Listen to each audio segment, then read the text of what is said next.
Can you guys hear me now? I think it might be working now. Can you guys hear me now? Can you guys hear me now? I think it might be working now. There we go. I think it might be working. Can you guys hear me now? Can you guys hear me now? I think it might be working now. There we go. I think it might be working.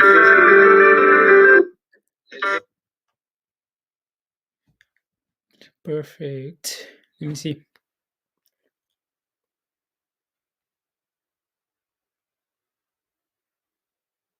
Might be working now. There we go. It's still good?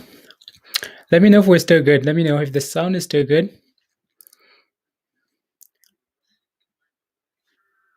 Because I feel like I hear like some type of echo in the background, so I'm not sure what's going on.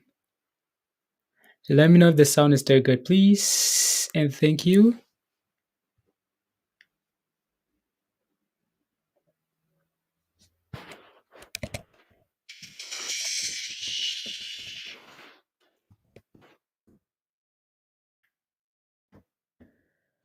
Banners.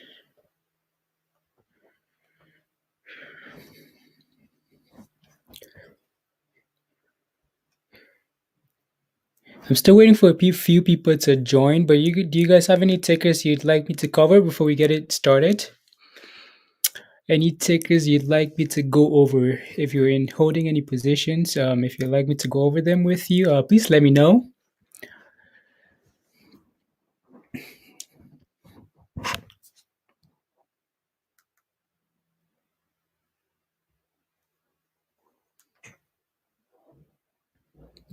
Yeah, just any stocks you guys would like me to cover. Just take a look at the chart. If you guys have any tickers you'd like me to go over, please let me know.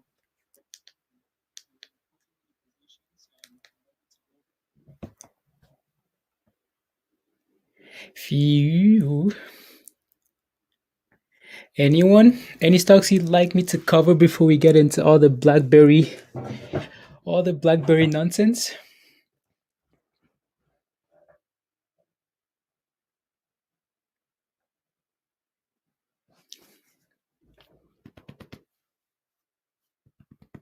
Anything?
Well, you guys don't have any questions? No questions? Come on, guys. Any stocks you'd like me to cover?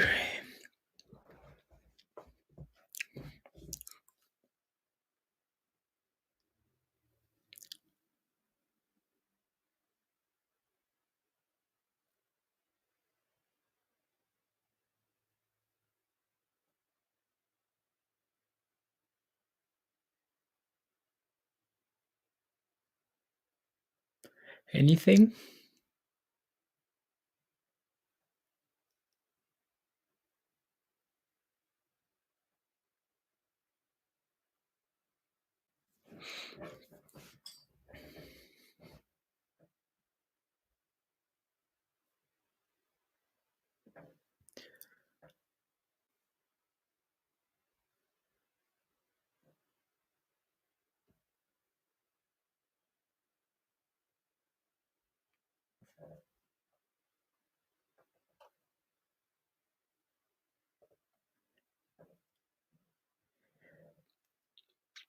BB, yeah, Nick. Yeah, Nick, are you? I think you're a subscriber, right? I think you're a subscriber. Where are you from?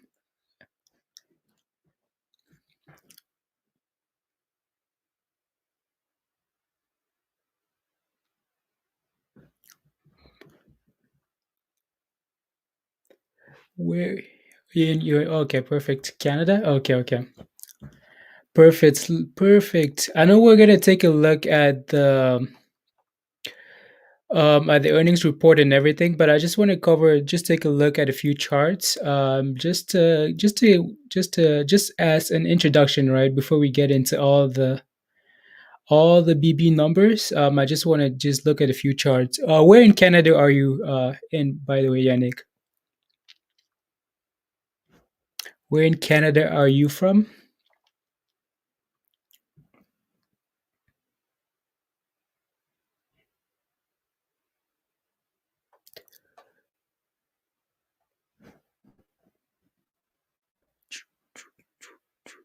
Nice, Quebec, Quebec. Okay, so for BB, are you already in BB or you're looking to get into BB? And if you are in, what's your entry price? Just to give me a little bit of context, so I know what I'm looking at. It helps when you give me a little bit of details, right?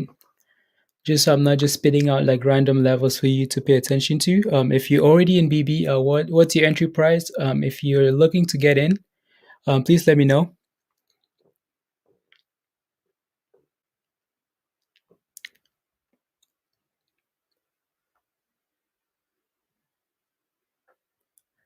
Just a little bit of details so I can.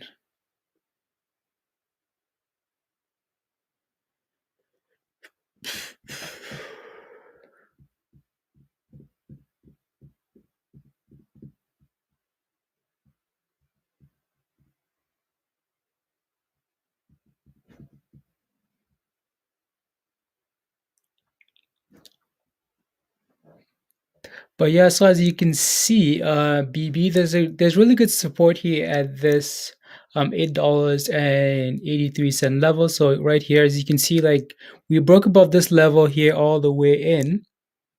Okay, I bought at $6. Sold. So okay, let me quickly get your comment. 1 second.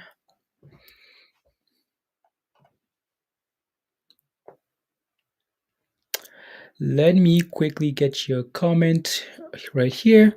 I bought at $6, sold all between 25 and 32 Canadian, and rebought at 12. Wow, that's a really good. Yeah, no, I know that the TSX. Yeah, because I saw $32, and the only way it's gone to $36 to $32 is on the TSX. So I know that's on the TSX. But wow, that's a really good trade actually. You bought at $6 and sold all the way up there. That's really good. Kudos to you. Good job. Good job. So now you're back in at the $12 level. Okay, let me take a look at BB on the TSX. So BlackBerry TSX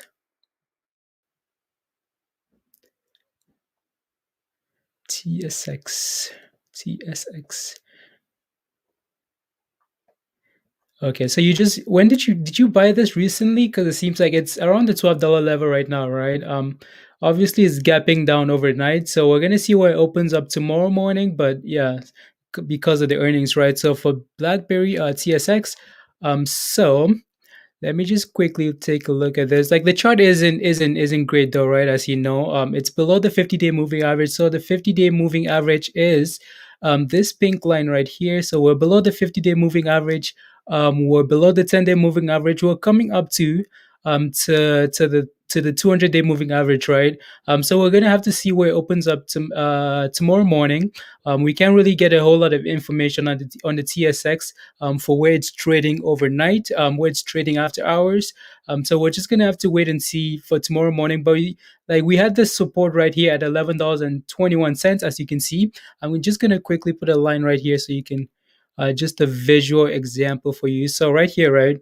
So we had this support right here. So this support has been really reliable, right? So as you can see, we tested this level quite a few times just before we finally broke above.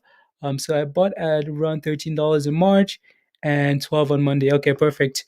Thank you for the info. It really helps when you give me all that info. So this level right here at $11.21, like I was saying, is really reliable, right? Just because, as you can see, we struggled at this level in the beginning, all the way here this in December. We struggled to get above this level. We tested it quite a few times. We finally broke above this level, and then we dropped back all the way down.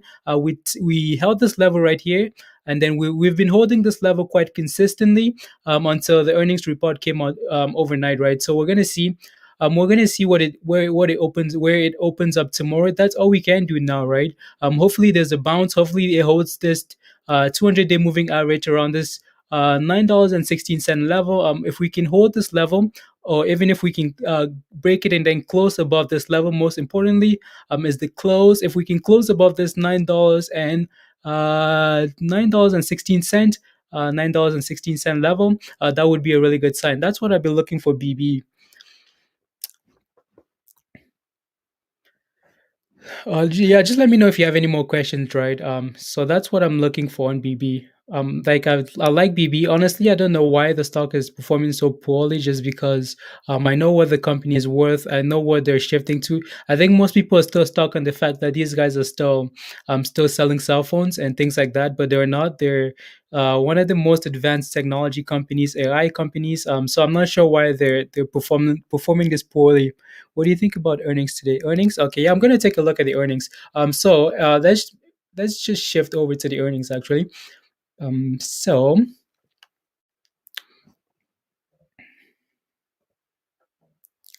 blah blah blah. Let me just quickly pull up the earnings report, and I'm gonna share my screen with you guys.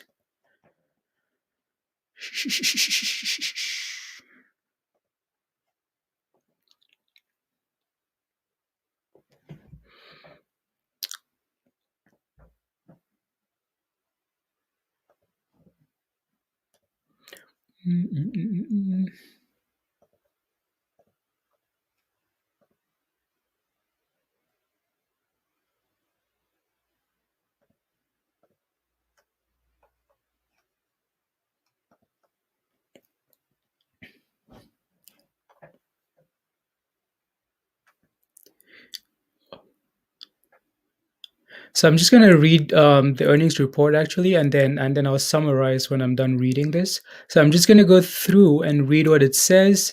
Their report. So BlackBerry reports fourth quarter earning, fourth quarter and full fiscal year 2021 results. So total company non-GAAP revenue of 215 million, total company GAAP of 210 million. I'm sure there should be an area where it compares what they actually reported last quarter. If it doesn't, I'm sure we'll be able to find something on Google and compare that with. So yeah, let me just continue reading this. During the quarter, BlackBerry entered into an exclusive negotiation with a North American entity for the potential sale of part of the patent portfolio relating primarily to mobile devices. As I don't know if you guys remember, but yeah, these guys they sold a whole bunch of the patents to Huawei for a whole bunch of money. So the stock really started performing well after that. So that's what it's talking about here. The patents that they sold, messaging and wireless network. The company has limited its patent monetization activities due to the ongoing negotiations. If the company had not been in negotiations during the quarter, we believe that licensing revenue would have been higher. Blah blah blah. So non-GAAP revenue, non-GAAP earnings per basic and diluted share of 0.03. GAAP loss per basic. So the loss on their forecasted GAAP earnings. So GAAP loss per share was largely driven by a non-cash accounting adjustment. Blah blah blah. So I'm going to skip all of that. Net cash generated from operating revenues, activities of 51 million. So for the full year of 2020, so for the full year of 2020, this is how they performed. So revenue of 893 million. Net cash generated from operating activities of 82 million. So that's what that says. So let me read. There's a quote here from the CEO. Let me see what he says. We also have the earnings report, right? So we're gonna the conference call. Sorry, so we're gonna go through that as well. What do you think about? This has been an exceptional year to navigate. However, we are pleased with QNX continued recovery despite new challenges from global chip shortage. QNX now has design wins with 23 of the world's top 25 electric OEMs and remain on course to return to a normal revenue run rate by mid fiscal 2022. BlackBerry IV also made encouraging progress, which with positive engagement from a number of leading automakers and launch of BlackBerry IV Innovation Fund, said John Chen, Executive Chairman and CEO of BlackBerry. We are seeing tangible signs that our efforts and improvements in go-to-market are starting to pay off and have positive impact. The quarter we generated strong sequential billings growth for our software and services business, including significant improvements for both Spark and QNX. Total billings are back to pre-pandemic levels, so that's a good sign. Software and services gap revenue for the fourth quarter of fiscal 2021 was 160 million. Blah blah blah. Let's see. So there's just a whole bunch of numbers here, right? I think most of us are, if you guys are all in BlackBerry already, like most of you are, you're not really interested in all what the numbers say, right? You're not interested in what the analyst is saying. You're in this company because you see the potential for future growth, right? So let me continue reading this. BlackBerry. So during the quarter of 20, during the last year, these are some things that they did. BlackBerry launches BlackBerry IV Innovation Fund to drive innovation and new products using BlackBerry IV. BlackBerry introduces BlackBerry Alert Next Gen Critical Event Management for the commercial sector.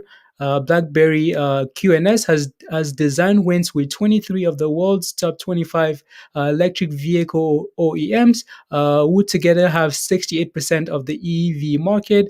This has increased from 19 of the top 25 last quarter. So a little bit more in here. BlackBerry expands its partnership with Baidu to power next generation autonomous driving. One second here. Blah, blah, blah. Let me quickly. I just want to quickly share something and then I'll be right back. Quickly share something right here.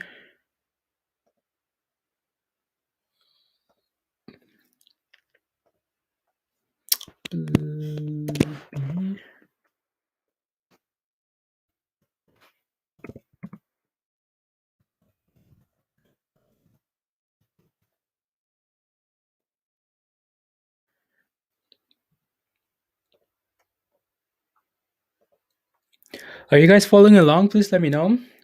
If you have any questions as I go along, please don't be shy. Just go ahead and ask if you have any questions.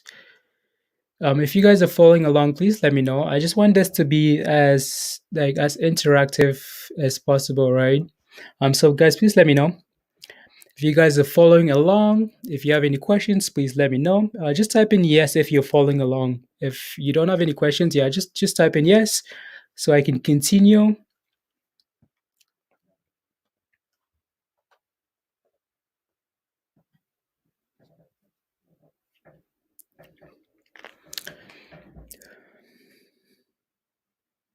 Just type in a yes if you're following along.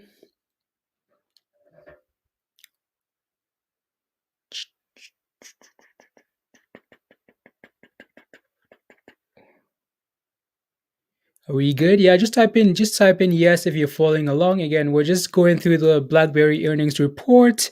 Thank you, Rahul. Hope I'm not pronouncing your name wrongly. Thank you.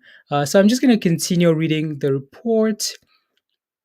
Let's see, where is it? Okay, so BlackBerry, as we know, they, I think there's a tweet also from the CEO, right? I don't know if you guys saw that on Twitter, about how they have 23 of the world's top 25 electric vehicle OEMs with, so they hold 23 of the world's top 25 vehicle OEMs who together value 68% of the EV market.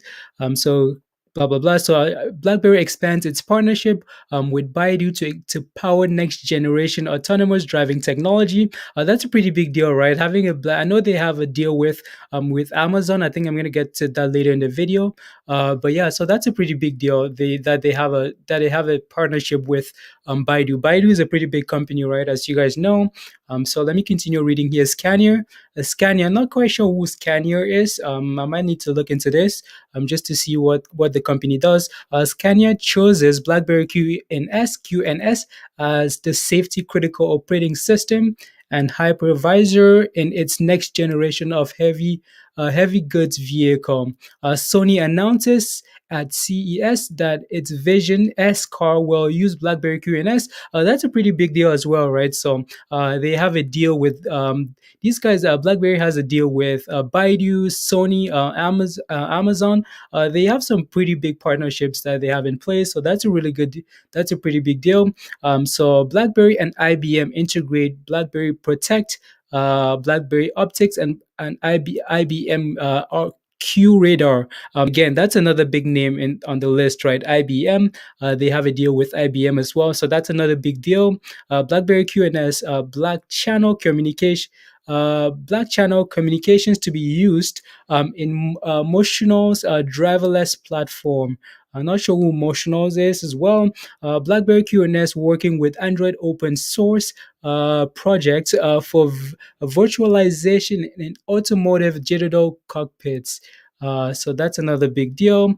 BlackBerry Secure Suite for government is now used by 18 governments. So that's a big deal. So we're not quite sure what Secure Suite is. It must be some type of a conference.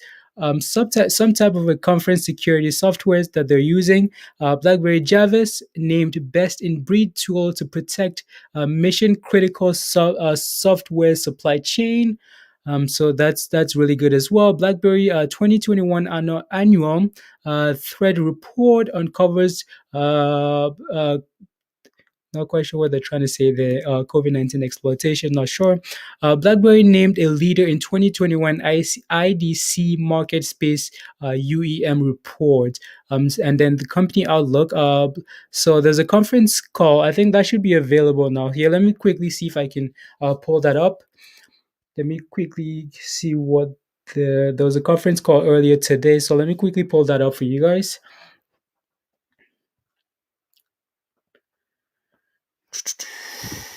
Conference call.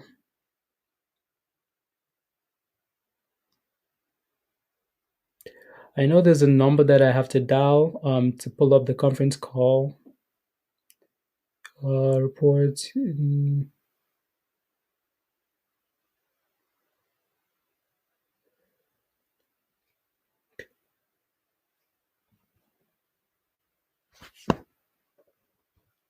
Rumor is Tesla might buy BB to own QNX. 60% of electric vehicles have QNS. That added to Tesla data farming is huge for Tesla data. Honestly, I agree though, right? Like it's not even 60% anymore. I think the CEO came out and said it's something like 68%. That's a pretty big space for the market, right? They're in 68% of the electric vehicles. That's a pretty big deal.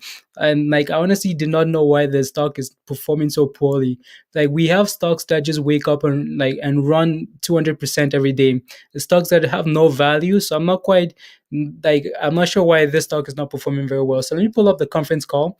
Um,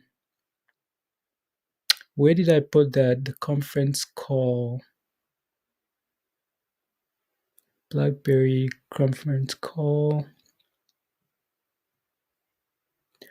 There should be a number somewhere here that I should be able to pull up. ID, copy, by dialing and entering conference ID, blah, blah.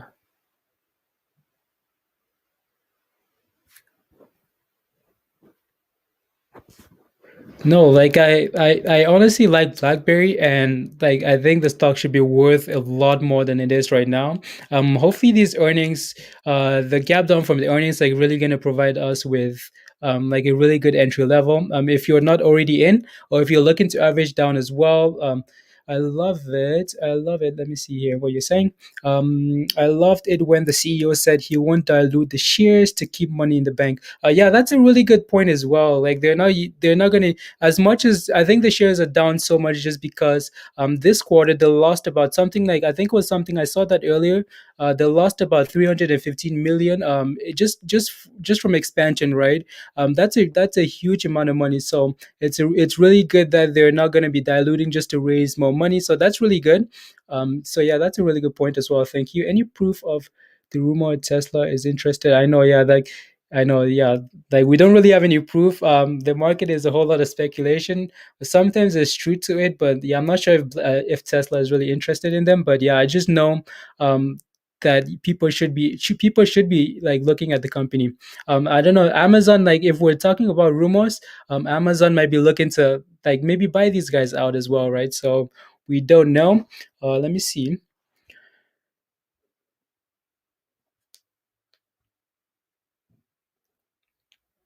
Welcome to the Encore playback system. Please enter your conference ID number followed by pound. Conference ID number. Let me quickly. You paused too long. Please enter your conference ID number followed by pound. I think there's a conference ID number somewhere here. You paused too long. Please enter your conference ID number followed by pound.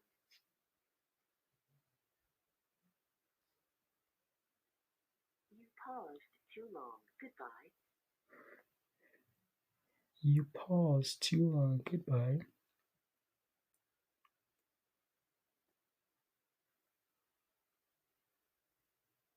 Welcome to the Encore playback Followed by pound. Please enter your conference ID number followed by pound.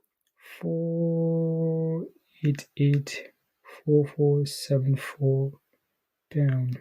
After the tone, please state and spell your first and last name and press the pound key. First name please, last name Chip, pound. Recording completed. After the tone, please use your telephone keypad to enter your area code and phone number and press the pound key.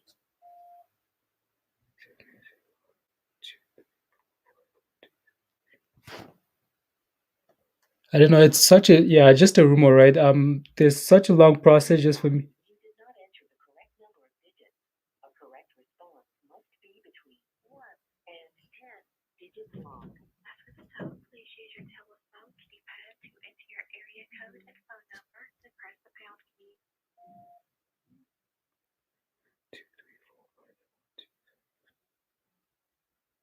After the tone, please state and spell your company name and press the pound key. Private. Recording completed. Good afternoon and welcome to the BlackBerry fourth quarter and fiscal year 2021 results conference call. My name is Sadie and I will be your conference moderator. Can you guys hear this? This is the conference call from earlier. During the presentation, all participants will be in a listen-only mode. We will be facilitating a brief question and answer session towards the end of the conference. Please let me know if you can hear the conference call. Like it's just playing on my mobile device. Let me know if you can hear it. By pressing *0. As a reminder, this conference is being recorded for a replay purposes. I would now like to turn today's call over to Tim Foote, BlackBerry Investor Relations. Please go ahead.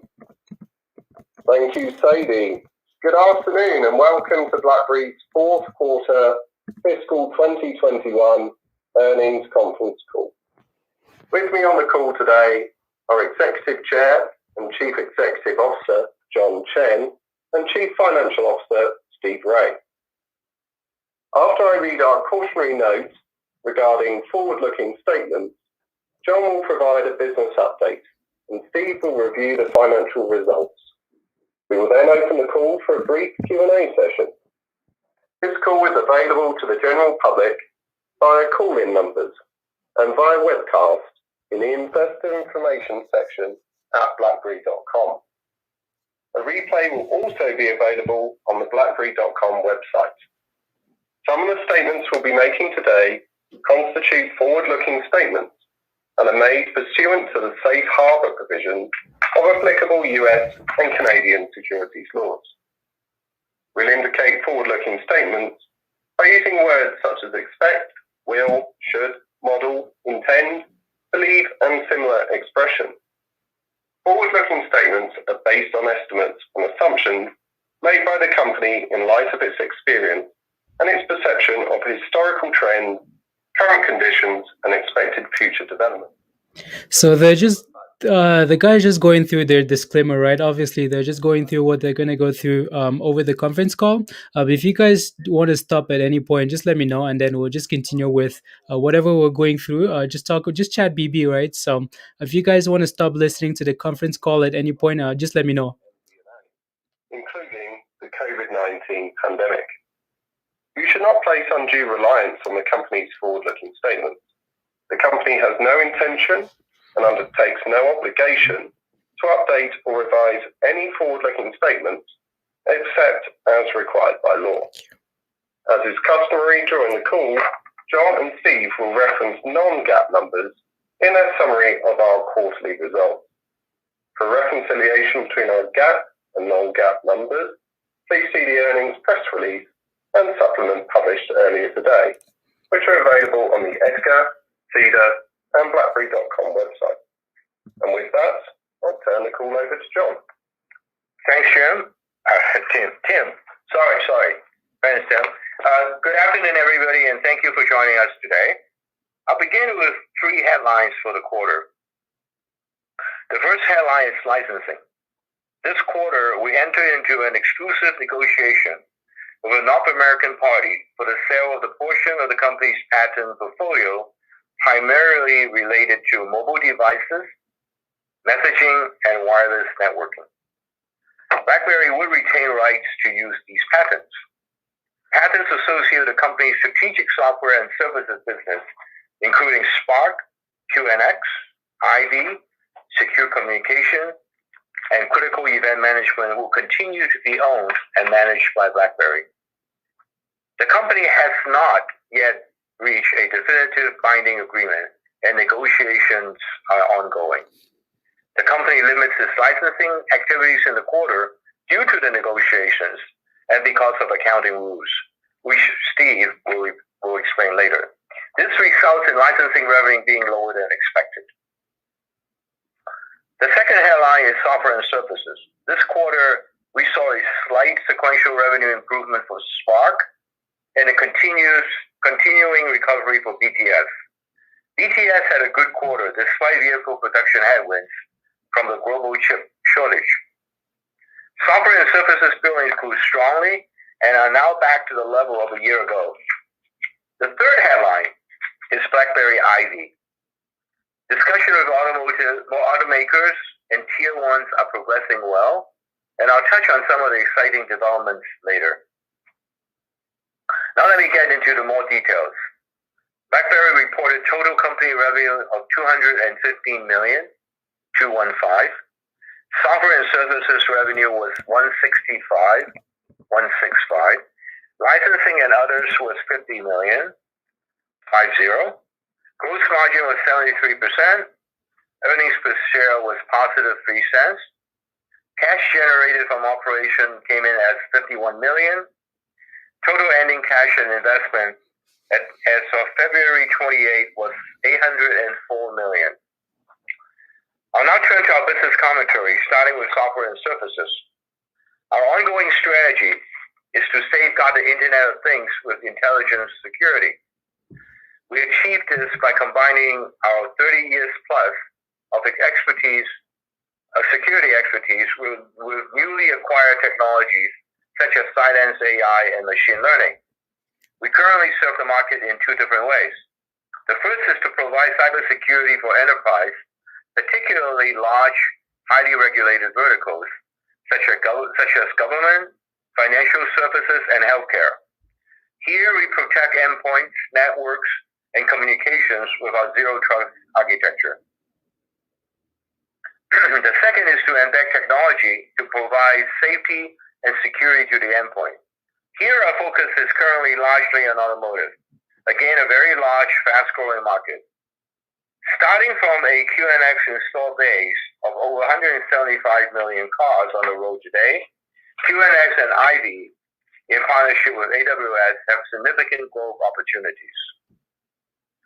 Over time, these two paths that I mentioned will intersect and provide tremendous opportunity for BlackBerry. Investment in smart mobility and smart city infrastructure will help drive this convergence. But obviously, the market is still early. We recognize the need to be louder when communicating on strategy and who BlackBerry is today. This month, we launch a major new digital, radio, and print branding campaign across North America and the UK to get the message out powerfully into the marketplace. From a financial reporting perspective, starting this Q1, which is this quarter we're in, we intend to report software and services as two separate revenue lines, namely cybersecurity and BTS. The cybersecurity line include the cybersecurity endpoint management and critical event management markets. Our main competitors, including other leading next-generation endpoint security providers, as well as notable Uem vendors. We address these markets with our AI-driven Spark, a fully integrated UES and UEM platform, along with AtHoc and SecuSmart. BTS addresses the embedded software and vehicle data analytics markets. Notable competitors including auto-grade Linux, Android, and proprietary operating systems. Our QNX product offers the highest level of embedded functional safety and security, while BlackBerry Ivy will provide an end-to-end solution for harnessing data in the car. We believe that this change will help investors to gain greater insight into the performance and opportunity of these businesses going forward. Moving on to software and services metrics. ARR was approximately $468 million, slightly down from last quarter, primarily due, as expected, to the pandemic-related impact on BTS. Dollar-based net retention rate improved sequentially from 90% last quarter to 91% this past quarter. Net customer churn remained low at around 1%. Now moving on to BTS. As a reminder, QNX is by far the largest component of BTS. As we anticipated during last quarter earnings call, we saw improvement in both QNX design phase revenue and production-based royalties. This improvement continued despite the challenge from the global chip shortage and its impact on auto supply chain. It's not fully clear what the impact will be on production volumes, at least nor for this how long will it last. However, we continue to expect improvement from BTS in the upcoming fiscal year. Our plan of returning to a pre-pandemic normal revenue run rate of around $50 million per quarter by mid-fiscal year assumes that the new challenges are overcome by that point. Looking beyond the short-term headwinds, though, Strategy Analytics, a leading research firm, estimate that there will be a large expansion in the number of embedded systems in a car by 2027. They estimated this growth will be mainly driven by ADAS, which is Advanced Driver Assist Systems, or as well as data gateways. These systems require the highest level of safety certification and are increasingly deployed on chips with higher compute power. Both factors play to QNX strengths, and recent wins, some of which I'll mention a little shortly, give real data points that support this trend. This validates the strategy of focusing on safety, critical application, and points to an increasing ASP per car. During the quarter, QNX strengthened its leadership position in its safety critical software. I'm just gonna pause it for a little bit. Can you guys hear him okay? I know that he's not quite speaking like as clearly as we would like, but I'm like, do you guys hear him fine? If you do, please just let me know. I know I'm delayed too, right? So when I talk, you guys don't get it right away. But yeah, just let me know. Are you guys getting him like well? Also,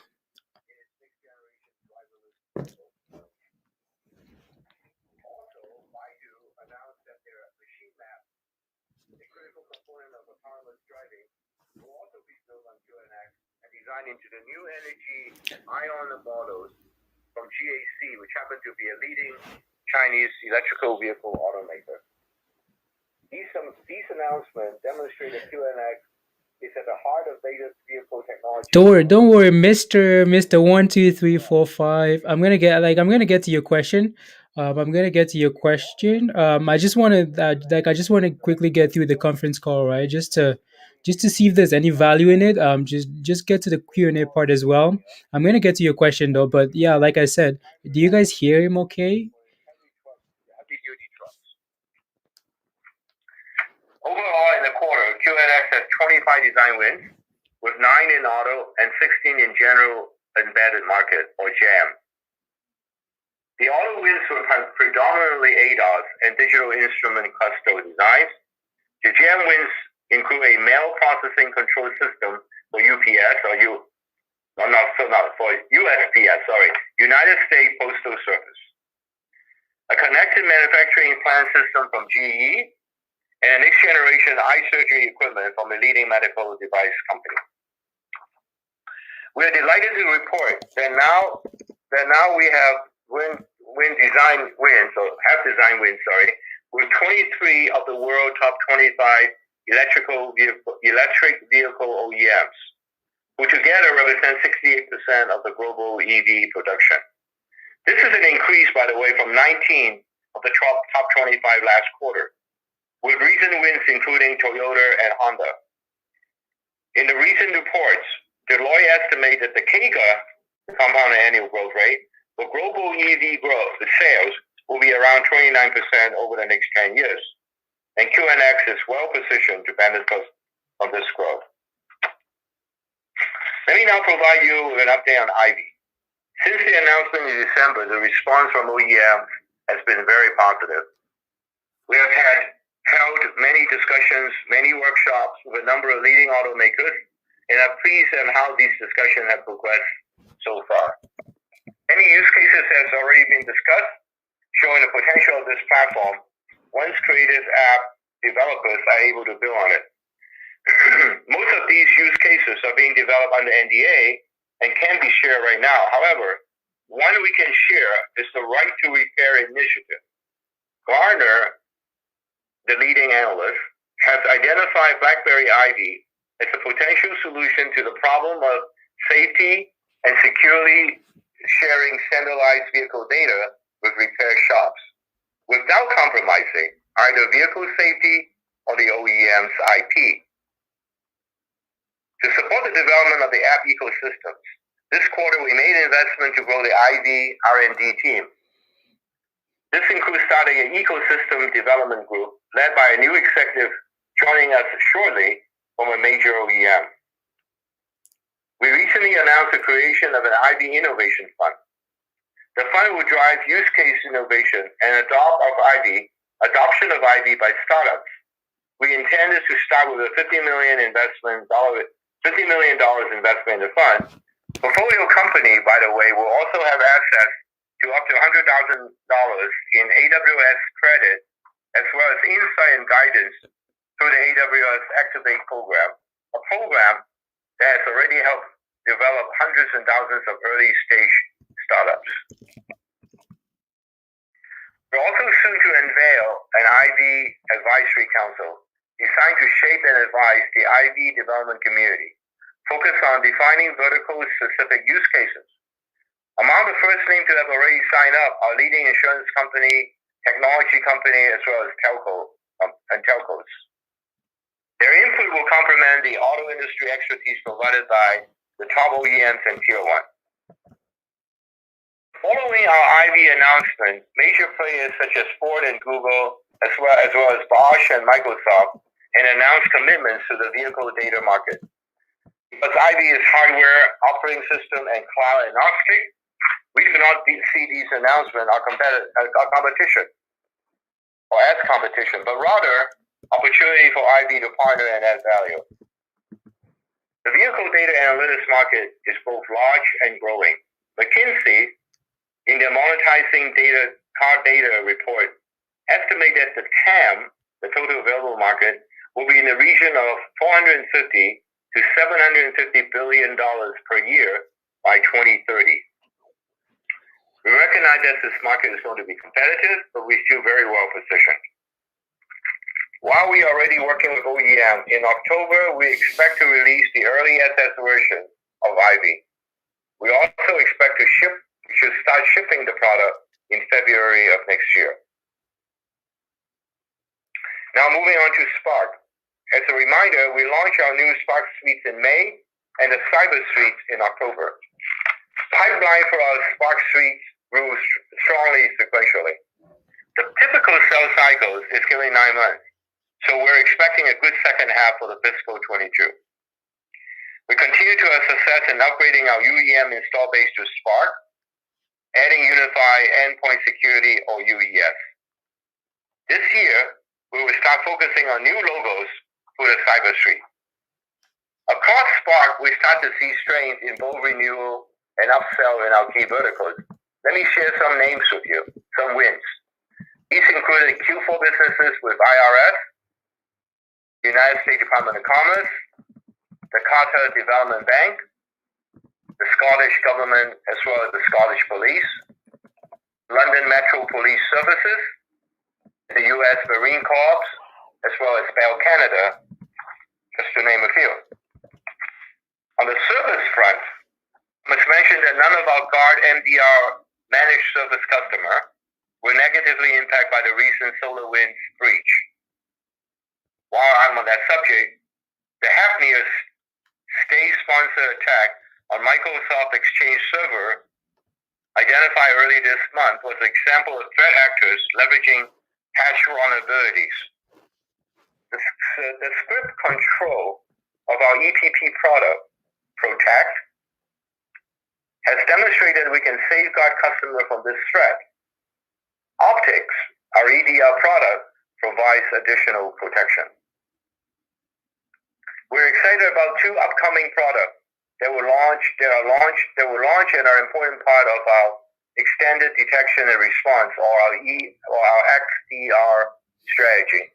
The first is our cloud-based EDR product, Optics 3.0, due to be released this coming quarter, and will expand data query and provide richer content for alert triage and threat hunting. The second is our BlackBerry Gateway product that will be the first to offer the Zero Trust network access to both SaaS environments as well as on-prem applications, while enabling Silence AI for faster detection and response. We will provide more detail at our virtual analyst day next month. Finally, a brief words about SecuSmart and AtHoc. We have been pleased with the progress made by SecuSmart this fiscal year. SecuSmart technology is now used by 18 governments worldwide, offering the highest level of security for voice and text communication. AtHoc had a strong position in federal government around the world, including protecting over 70% of U.S. federal government employees. We see a significant opportunity for AtHoc in the enterprise.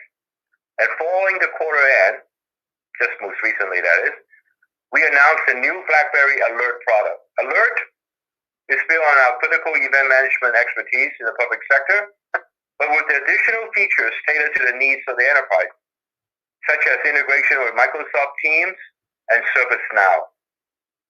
While it's much early in the stage of our sale, we have already recorded enterprise wins, including Fujitsu.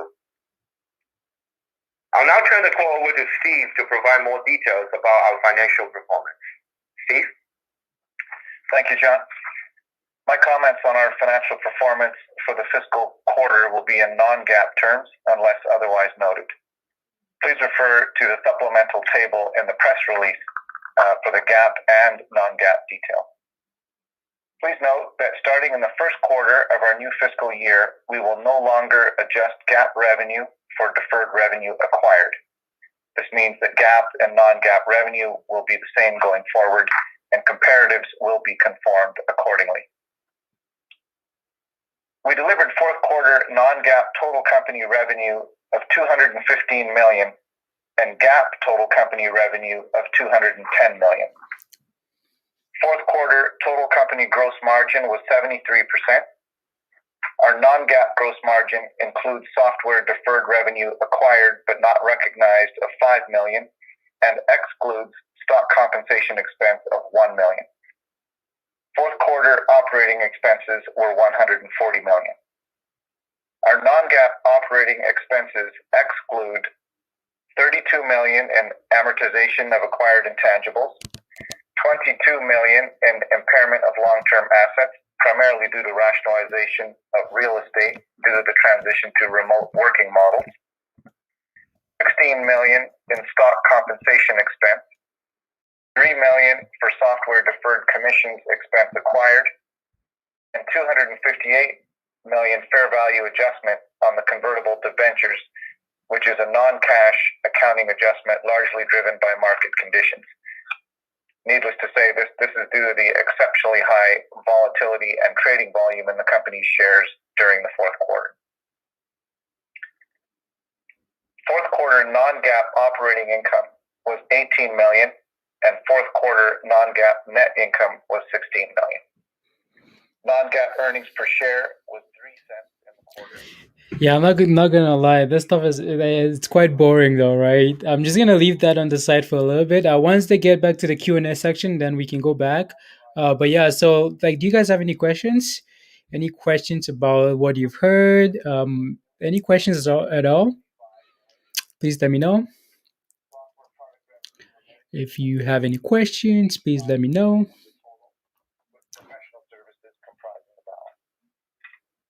The recurring proportion of software product revenue was approximately. So yeah, let me just go to the bottom of this and see if we can find anything else that they talked about. Fiscal year, we intend to report software and services revenue in 2 lines. BlackBerry outlook and blah blah. And BTS. So there's a tweet here from I don't think you guys can see this yet. So let me just quickly share my screen with you guys.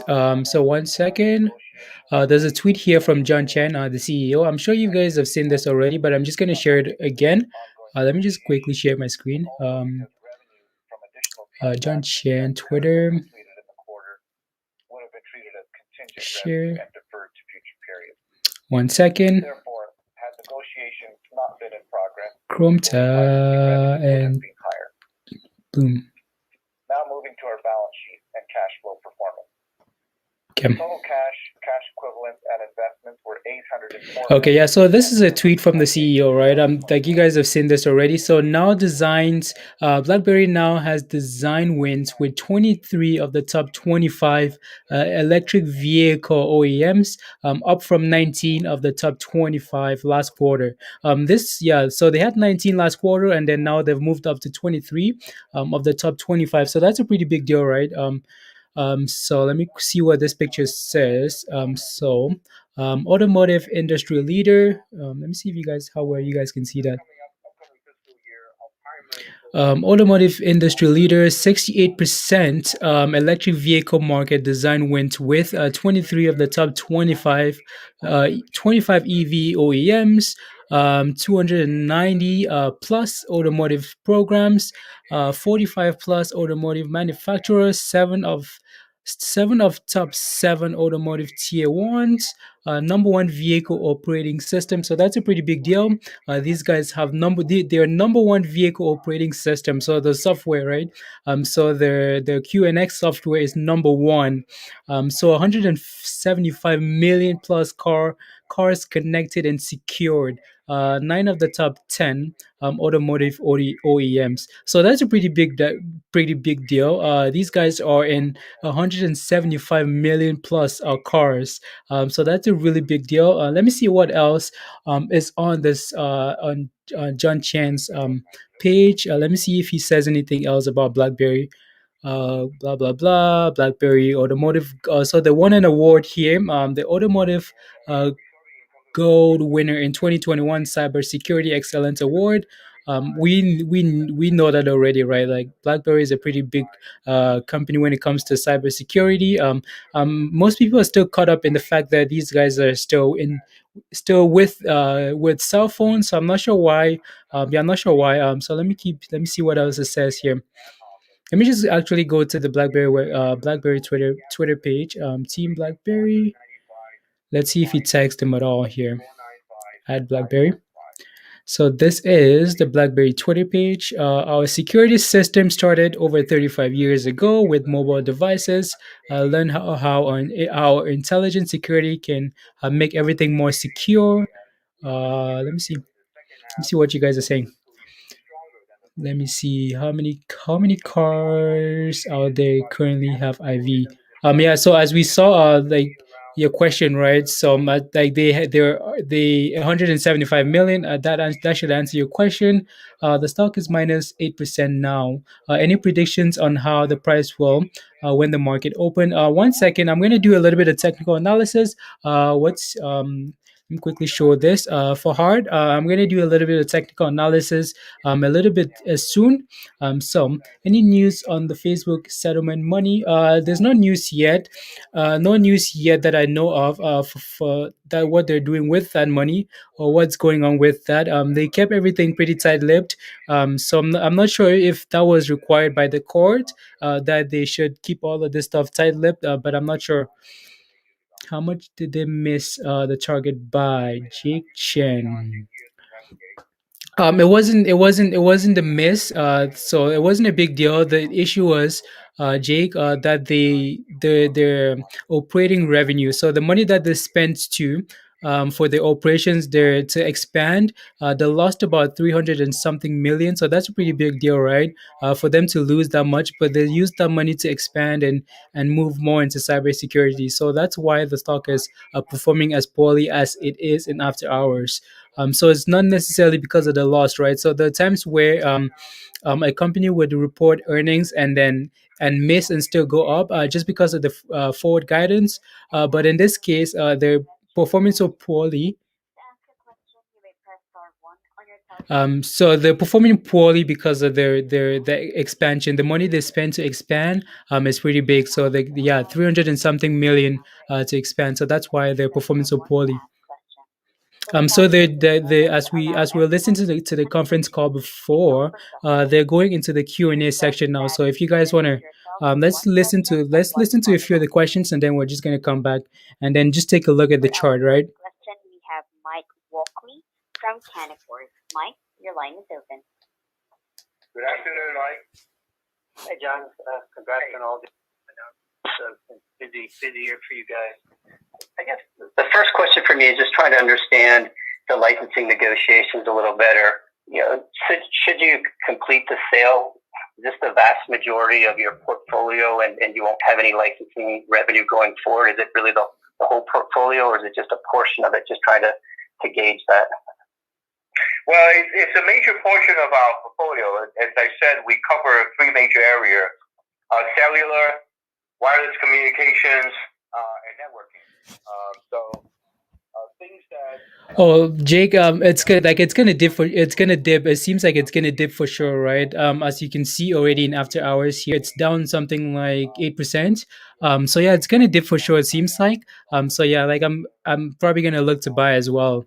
I've been trading it quite a few times, and I'm gonna look to buy and hold. So let's see. Like we just have to wait and see what pre-market looks like. There's really nothing we can do now. We just have to wait and see what tomorrow looks like. So let me see. Let's listen to a few of the questions. And if you have any questions, yeah, just feel free. Just keep asking. And yeah, we're just gonna keep listening to a few of the questions. So this question was from Corner Chord, Genuity or whatever. I'm not sure if you guys are familiar with the analyst, but yeah. I think because it's revenue. First of all, let me clarify one thing. Billings, we expect double-digit growth in both Spark and BTS. From a revenue standpoint, because it's subscription-based revenue, we expect single-digit percentage growth in Spark, and we expect double-digit percentage growth in BTS. So you are right in expecting BTS to have a strong growth because of the recovery. Yeah, the double-digit billings in both would be great. Okay, thank you. Sure, absolutely. For our next question, we have Daniel Chan from TD Securities. Daniel, your line is open. Hey, Daniel. Hi. Hi, John. Just a question about how you're hoping to structure the deal for the patent sale. Should we expect ongoing royalties to come from maybe you get a portion of the licensing fees that the buyer will take, or is this more of a one-time deal?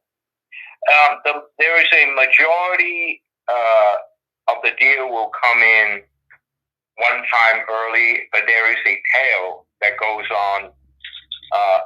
I can't give you the details of this for multiple number of years. Okay. Now, you mentioned in the past that you've had offers for the entire portfolio. So what's different now that's making you consider selling it? There are two reasons. Number one is I really think it's a wrong thing to sell the entire portfolio because there's so much of we have an ongoing business in cybersecurity and an ongoing business in BTS, which of course includes ID and QNX. I think selling those portfolio will be extremely unwise, for the company and for the shareholders. So I think the team were able to get connected with parties that are willing to address the portfolio part that is not being used by us today. So it just worked out from a business-friendly point of view. Okay. And just one more, if I may. If this deal does go through, any thoughts on how you'll deploy that capital? Yeah, we're going to invest in both cyber and we have an ambition in cyber that I know we have lost a couple of years because of our integrations, and we have our product all caught up. So you see us being more aggressive. In fact, we ran an ad today, intelligence security everywhere, an ad today. I just saw it on New York Times, and so we're just going to step up in both people and spending and resources to go after the market. And it's a huge, as you know very well, it's a huge market. And no winner, no clear winner at this point, and the barrier entries are not that high. So we should be able to capture some new businesses. So we're going to invest in that, and then of course we're going to invest heavily on ID. In-vehicle data platform is very important to every OEM. Whether they build it themselves, work with somebody else, or work with somebody like us. Is all very important. So our relationship with AWS in this case is a big plus. So those are the two businesses that we're going to invest in. Great, thank you. Absolutely. For our next question, we have Trip Chowdhury from Global Equities. Hi there. Hello. Congratulations. Very solid for the very challenging year. Very good execution, John. Two quick questions I have. If you reflect upon the popularity of Apple iOS, it also started with an innovation fund that Apple created. I'm going to pause that for a little bit and then just look at the questions. So Jake was saying BB was top dog at one point. Whole UK police force used them and can't forget BBM. You can't forget BBM. No, you can't. Yeah, I know BlackBerry was top dog at one point. I don't know. But yeah, like not to forget though, right? The whole reason why these guys were big back in the day was because of the security, right? Not just because of the phone, but because these guys trusted that they could use the phone with that and that it was secure, and that's the same thing that they still have, right? So they still have the technology. It's still a very secure company. They're moving now into a more cybersecurity. Thank you, Mr. 123. Cybersecurity is the future. Hell yeah, exactly. Yeah, they're moving into cybersecurity, right? So they're still using the same technology from the phone and moving into cybersecurity.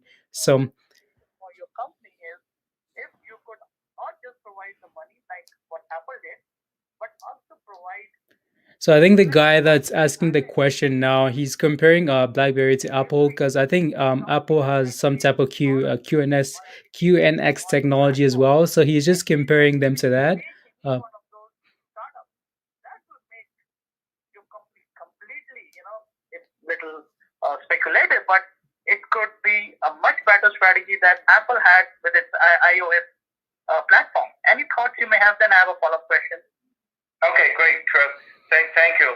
So we only, initially we put up $50 million of this fund, and the objective. So everybody, the objective is to make sure that we could build applications, and we believe that although we could build a very solid in-vehicle data analytics platform, without good applications and use cases, it would not be sticky.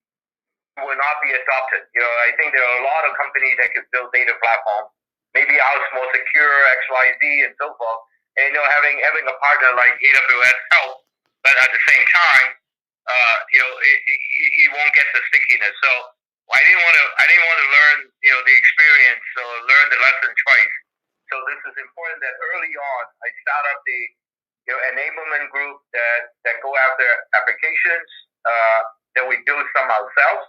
But the majority is going to have to be encourage startups and even established company that is interested in working with AWS cloud and working with BlackBerry QNX and all the other technology that we provide and build up the application on the Ivy. And I also added that we are going to start a advisory council, which are vertical industry people, as I said. And they will then bring in some ideas that this is how I could see, Ivy help out in my business case going forward. To answer your questions, with the limited fund that we have established initially, $50 million, we will have to work with other VCs. And so now I haven't got to the steps of trying to pull them in and being a co-funder, but we will have to work through their pipeline and identify a target company that could be benefit from both what AWS offer, like which is $100,000 worth of free cloud usage, so that they could run their tests and the development. AWS also have a lot of tools and yeah, they talk a lot, right? Are you guys actually getting any value from that conference call? Let me know. Let me know if you're getting any value from that conference call. Otherwise, we can just move on to something else. Touch other people's IT, unless that we see. Let me know if you are getting any value from the conference call, and then we can continue listening to that. Otherwise, we can just talk about other BlackBerry stuff. If you guys have any other articles that you find that you have available to you that I don't know of, you can just post the link in the comment section, and then I'm gonna pull it up. Very good, John. As you know, today intellectual property and patents are the new gold. Second question I had was regarding the intellectual property portfolio you have. The last time I counted, it was more than 30,000 patents. 38,000. Talk to me. Now, I know it's very difficult to put the details of your ongoing negotiations, but ballpark figures, are we talking about 20,000 patents which will be sold, or 15,000, or 30,000? Just a ballpark. I best not to do this to provide the answer. I'm sorry about that because it's part of our negotiation. So the category I put out. So the guy on the conference call right now is just grilling them about why they're not just selling the patents, right? Like why don't they just sell everything and then just if they're moving away from whatever they were doing before, if they're moving from the patents, from the BlackBerry patents to cybersecurity, why don't they just sell all the patents and then just move on from the patents and then just focus on the future, right? On EVs and whatever else they're focusing on. So that's what the guy is asking them right now.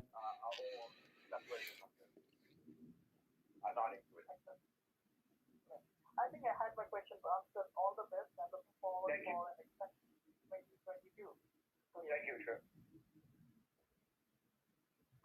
For our next question, we have Paul Schreiber from RC Capital Markets. Paul, your line is open. Do you guys have anything else you'd like me to cover? Otherwise, we can end it here, right? So if you have anything else you'd like me to cover, any other articles, anything else you want me to look at the chart, go over the earnings again, anything on Twitter. If you guys have any questions, let me know before. Otherwise, we can just end the live stream here. Yeah, Q&A, right? Like, yeah, Q&A. Like Mr. 123 is saying, if yeah, any Q&A, like any questions you guys have, even including like other tickers that you guys are holding, any other stocks that you guys are holding, yeah, just ask. The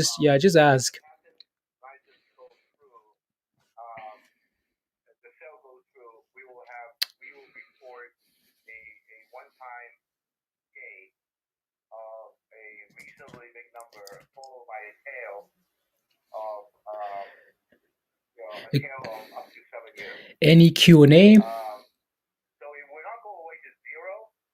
There are some recurring stuff that most of them will not be with us, but SOS, SOS. Let me take a look at SOS.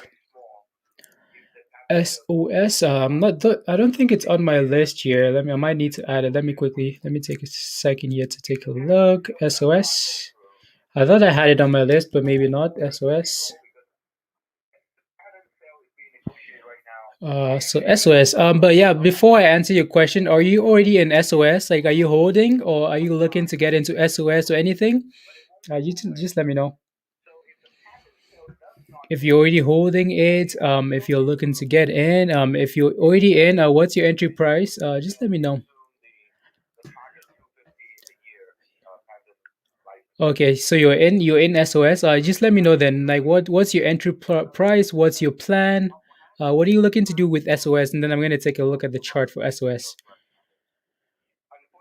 957. 957. Wow, 957. So you got into SOS. Let me get an arrow for you. So you got in somewhere 957 is all the way. So let me say right here. Let's say right here. So you're all the way in so you bought in like all the way up here, right? So that's a pretty high entry. So for SOS, the chart doesn't look great, right? So we have this low right here. So SOS has this low right here. So the last time we dropped, so we pumped up and then we dropped. So the last time we dropped, we held this level right here at 420. That's a very ironic level. So as you can tell, like the chart isn't great, right? So it's been dropping. We need to just consolidate and go sideways for a little bit, which is what it's doing. And then we need to get back above. So let me get another arrow here. So this pink line right here is the 50-day moving average. This is very important. We need to get back above this level, right? So right now we're sitting around the $5 level. We need to get back above. So the 50-day moving average is around $5.80 something cents. So we really do need to get back above this level. And then after that does break, we need to get back above. So the next level after $5.80 something cents break, we need to get back above. So this level right here at $6.84, so $1 above that, right? So that's where resistance is. This is where we've been basing for quite a while now. So we need to get back above this 50-day moving average. The 50-day moving average is very important. As you can tell, we've been riding this 50-day moving average for a while now, and we finally broke below it here. So that's not a really good sign, right? So we really do need to get back above the 50-day moving average. Technical analysis of BB. Okay, sure. Trend chat. Not sure why BB stock took a dump. So BB, if you're not sure, Daniel Zor, if you're not sure, BB took a dump because of the earnings. So the earnings weren't necessarily bad, but the issue was their cost of expansion. So they lost about 300 and something million dollars to expand. So yeah, you're welcome, MS. So yeah, they lost a whole lot. They spent a whole lot of money to expand, and the market doesn't seem to like that. But other than that, like the company itself is really good. They're looking forward to the future. So yeah, So technical analysis for BB. Okay, sure. I have 250 shares of SOS at. Oh wow. Okay, so you have SOS too, Mister 123. Yeah, SOS. Like I followed SOS for a while. But yeah, the stock isn't really performing well. I'm not sure why it's not performing well, especially today. Like there was an article that came out that talked about it's the same reason why we can't. Oh, you can't. Oh. Thank you, Mister 123. Let me. Yeah, my chart. I'm not sure why. Give me 1 second, then. Let me quickly get my chart. Not sure why it's acting up here. StreamYard. Share screen that. SOS. We should be good now. Yeah, there you go. So I have those are the arrows that I was showing you guys, right? So yeah, the 50-day moving average was for SOS, which is this pink line right here. We need to get back above this level, which is around $5.84. We really do need to get back above this level for the chart to look good again. But right now, it does not look good. So yeah, you guys, we Mr. 123. 1 second, let me see your question again. I think you wanted technical analysis for BB. Good content. Keep up the good work. You have my subscription. Thank you very much for heart. I really do appreciate the feedback. Thank you very much for your kind words. Thank you very much. Any positions in loop inside or drone delivery?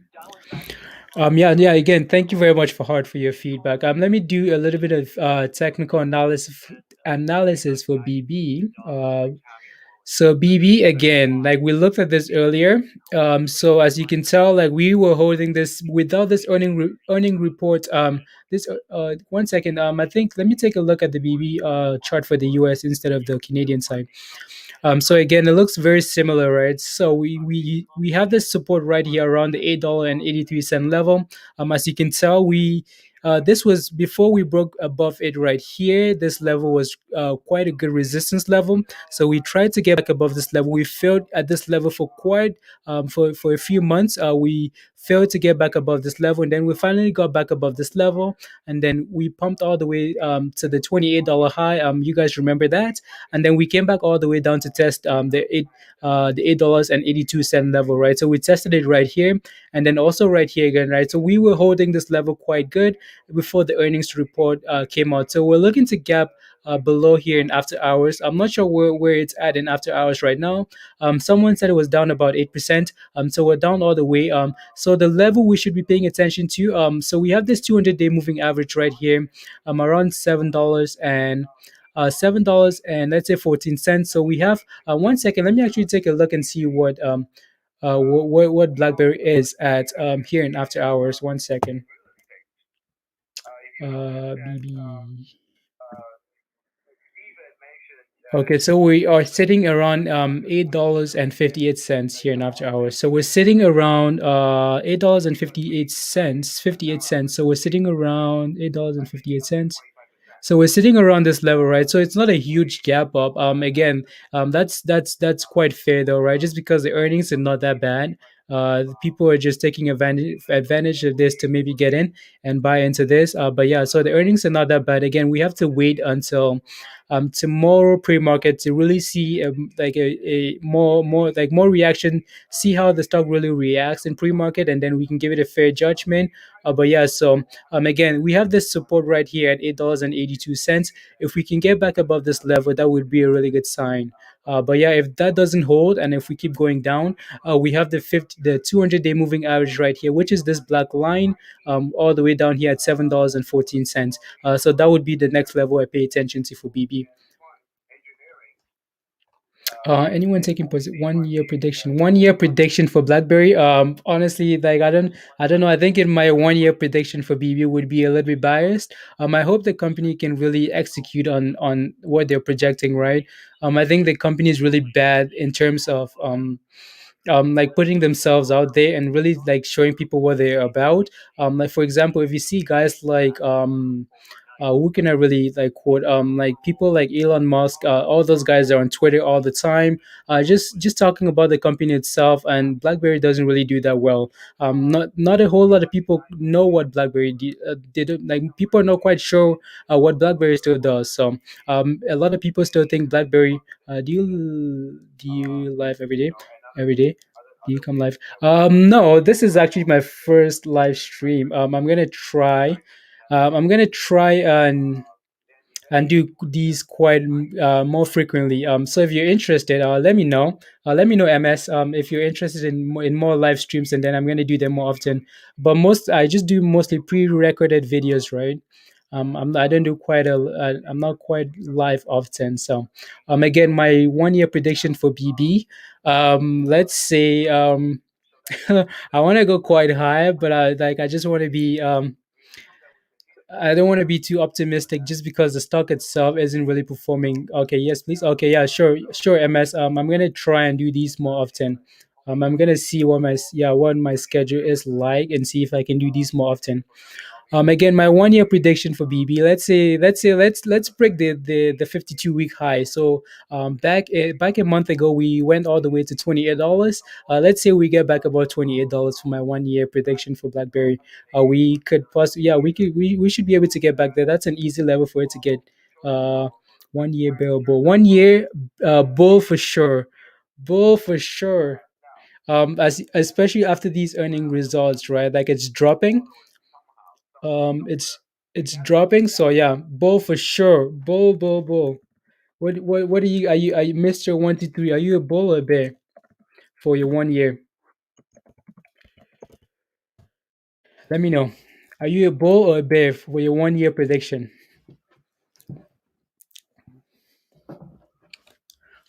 Oh, I'm a bull for sure. Especially at these levels, right? Like it's dropped off quite a bit from its 52-week high of like $28 all the way down to what it's sitting at now. 1 year bull, yeah, me too, for sure, for sure. I'm a bull as well. Honestly, I might instead of just buying shares and then I might just get like a leap or like a 1 year 1 year options or something. Yeah, just leaps. I might just get some BB leaps for like $30 or something for a year out. I might just get some BlackBerry leaps and see how that performs. But yeah, do you guys have any questions? Any more questions for BlackBerry or anything else? Let me know.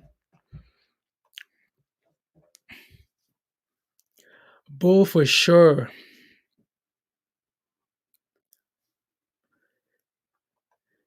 By the way, question for you, MS. Do you follow the morning videos as well?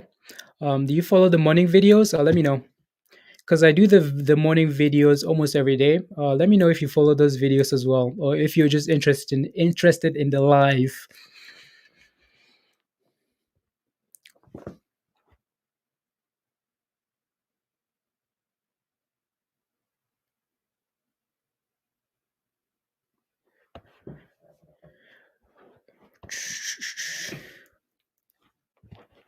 Rahul, no, this is the first time in here. Okay, welcome, MS, welcome. Don't forget to subscribe. I think you have already. I'm not quite sure. I think MS, I searched BB and found your live stream on top recommendations. Wow, perfect. Okay.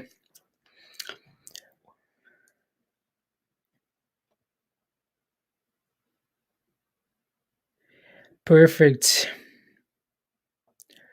Yeah, that's really good. That's actually really good that it showed up on the top page. So, okay. Rahul is asking if anyone is holding a position in MTRX or FIT. Is that FIT? No, that's FLT.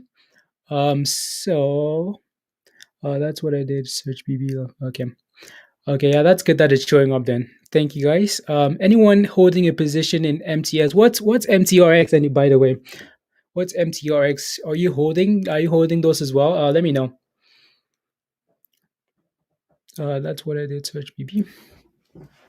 What's MTRX of or FLT? What do they do? Are you in those as well?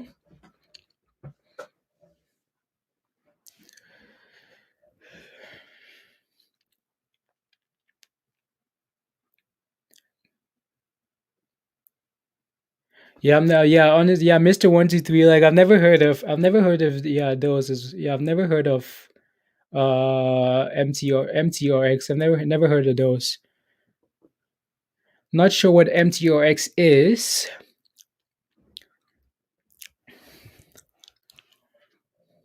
Yeah, let us know, Rahul. What's MTRX?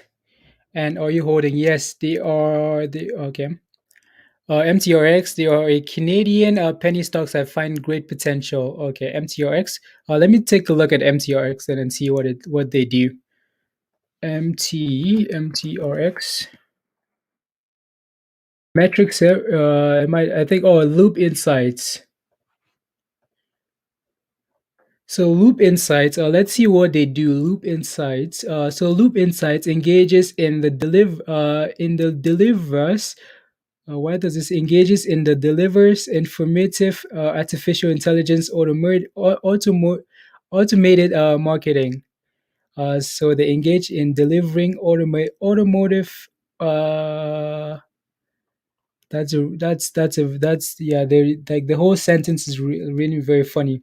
MTRX it's the Loop Insights Inc. engages in the delivers transformative artificial intelligence, automated marketing, contact tracing, contactless solutions to the brick and motor. Motor space. Blah blah blah enables data connectivity across online and on-premise platforms to provide real-time, detailed insights and automotive personalized engagement. The company was founded by Robert D. Arnson and is headquartered in Vancouver, Canada. Let's take a look at the chart. So it's just, as you can see, it's just been going sideways for a little bit. So we need to get above this level right here. So I'm going to put a line here for you. So this line, I think you can see my chart. Yeah, you should be able to. Yeah, what do you think of Fubo? I'm gonna take MS. I'm gonna take a look at Fubo right after this. Amazon deliver drones on table for future for EV. Let me take a look at this chart and then I'll get to the next question. So, this, as you can see, we've just been going sideways for quite a bit now, right? So we're below the 50-day moving average, which is this pink line right here, and we've been testing this level right here. So as you can see, we've tested this level right here quite a few times. We failed here, failed again on the next candle, dropped off. We tested it again and failed. We failed again on this candle. So we've just been consolidating around this level for a few weeks now, and so we need to get back above this $1.50. Let me just say $1.50 level, which would also be above the 50-day moving average, and that would be a really good sign. And then on the downside, we need to hold this level right here at $1.35. So if we can hold this $1.35 and get above $1.50, that would be a really good sign for MTRX. Are you already in this one? Let me know. I think you answered that already. Not sure. So let's take a look at. I think MS wanted me to take a look at Fubo. What do you think at Fubo? Will it? Will go back to 40s? Let me take a look at Fubo. Fubo.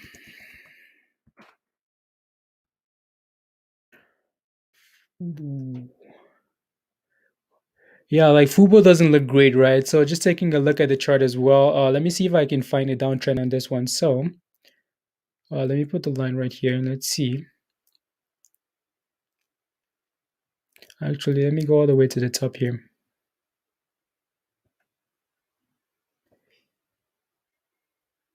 So regardless though, right, like the chart doesn't look great. It's testing this black line right here, which is the 200-day moving average.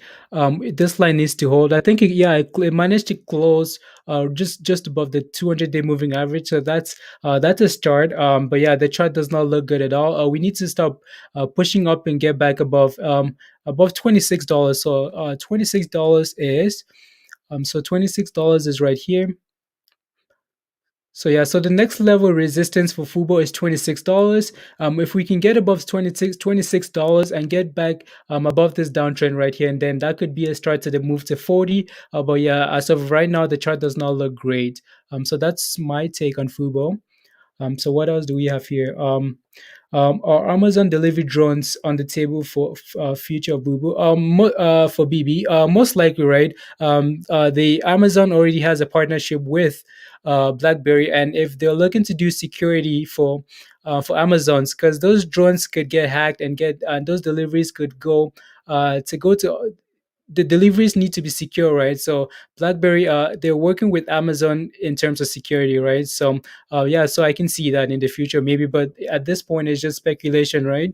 We don't know if that would be the case, or if Amazon already has, they have the drone company already. I'm not sure how they're doing for security, but if they have the partnership with BlackBerry, that could be a really good deal for them. So I'm not sure what their plan is with that. Let me see. I got a MTRX ID sent 2,000 shares. They have acquired some big partners over the last few months and plan to uplist. Wow, that's actually really good then.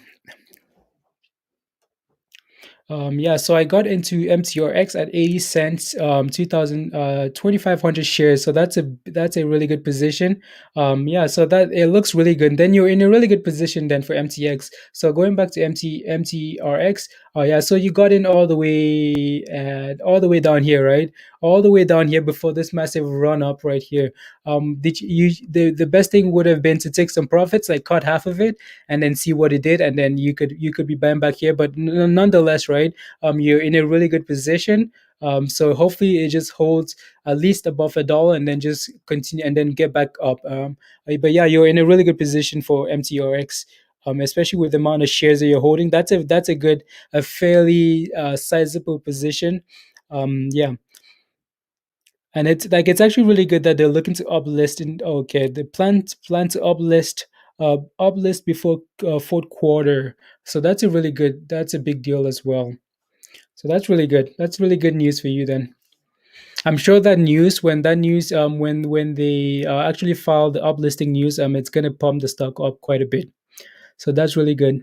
And you said they have really good partners as well. So that's good news.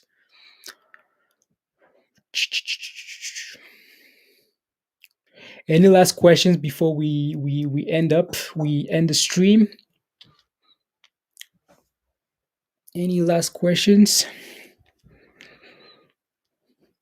Thoughts on legalization splits both marijuana and mushrooms? Mr. 123, I'm just waiting for your question to show up so I can put it on the screen, and then I'm going to get to your legalization question. Okay. Thoughts on legalization plays, both marijuana and mushroom plays. For mushrooms, like, what do you mean? You mean like psychedelics? Like, I'm not quite sure. Like, are mushrooms the same as psychedelics? Not quite sure. Maybe an education moment for me.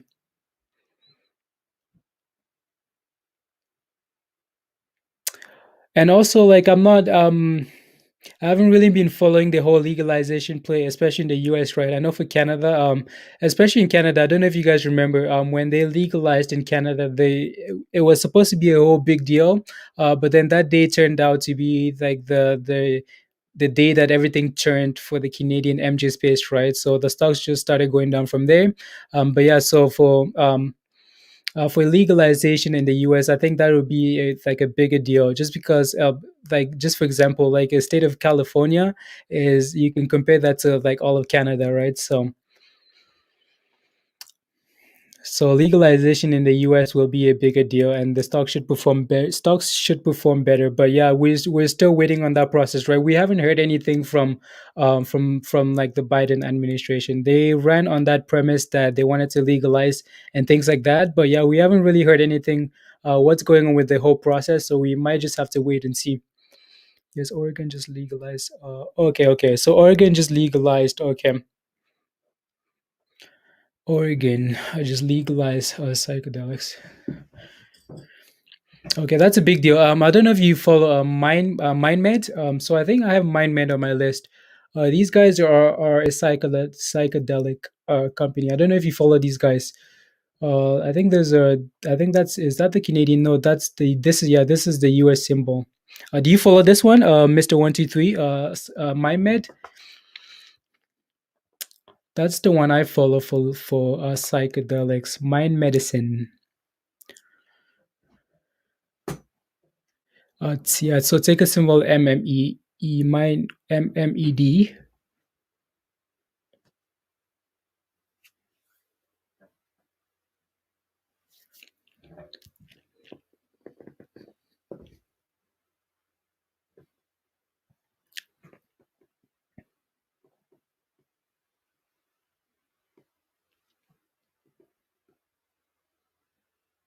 Yeah, okay, yeah. No, like I honestly like mind medicine. Let me take a look at the chart just to see.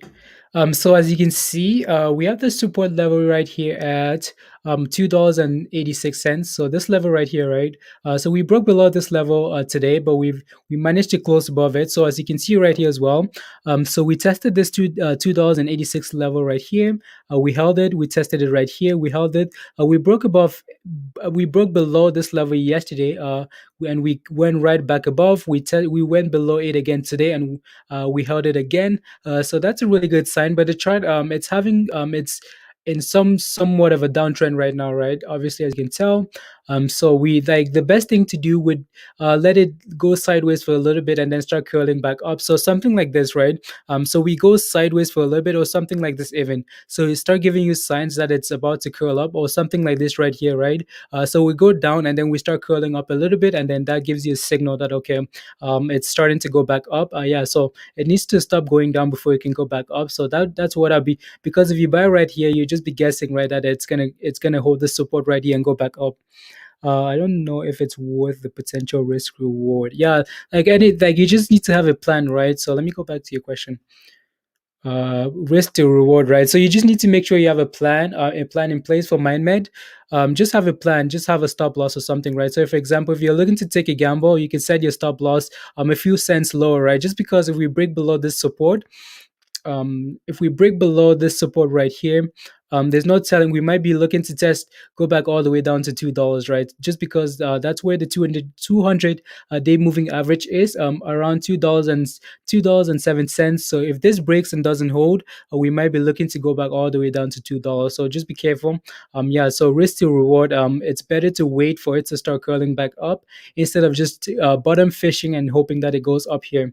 So best thing to do would be to wait. Yeah, I agree with you. I agree with you.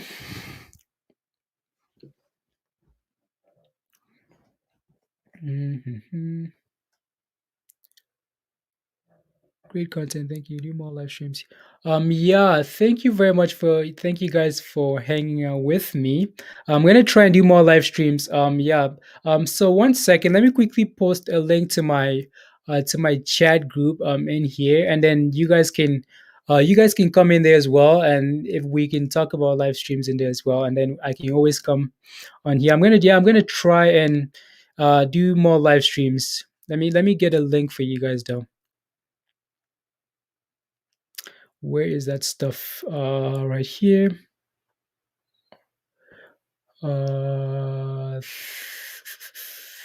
Add to workspace, invite people.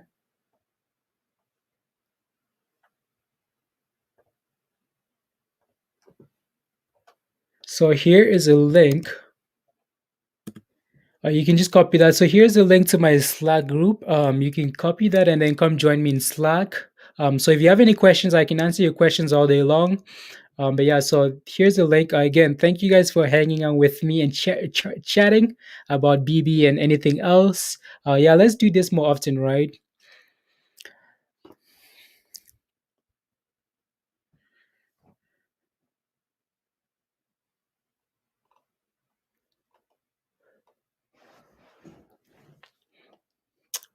And also, if you guys don't know, most of you guys are new.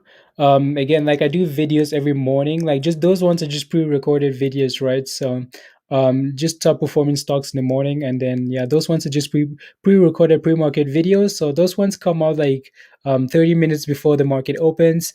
Just looking at top performing stocks and just finding out why they're performing so well. So I do those videos almost every morning. Again, thank you for the information. Have a great night. Thank you as well, MS. Thank you for hanging out with me.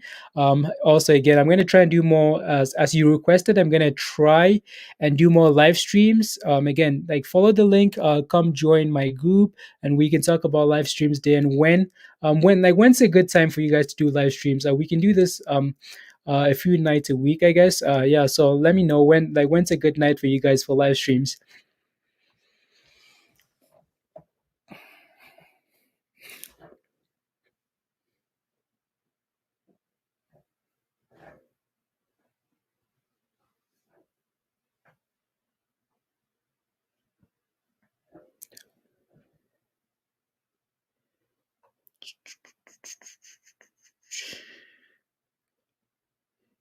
Thank you. Okay, yeah, I'm gonna. Thank you very much, guys. Thank you again for hanging out with me. Okay, MS, I see you. Sent you there. Okay, I see you, MS. I see that you just joined. Okay, I see you in ideas. I'm going to add you to a few other channels just because we have other channels in the group that are private. MS, I'm going to focus on the daily content again. Yeah, thank you. Yeah, thank you. I'm going to try and focus on the daily content, and then whenever I have some time, I'm going to come hang out with you guys, and then just talk stocks, right? Just random content. Whenever I have some time. Again, thank you guys for joining me. If you're not subscribed, don't forget to subscribe just so you know whenever I go live. And yeah, thank you guys for hanging out with me, and have a good night, guys. Bye bye.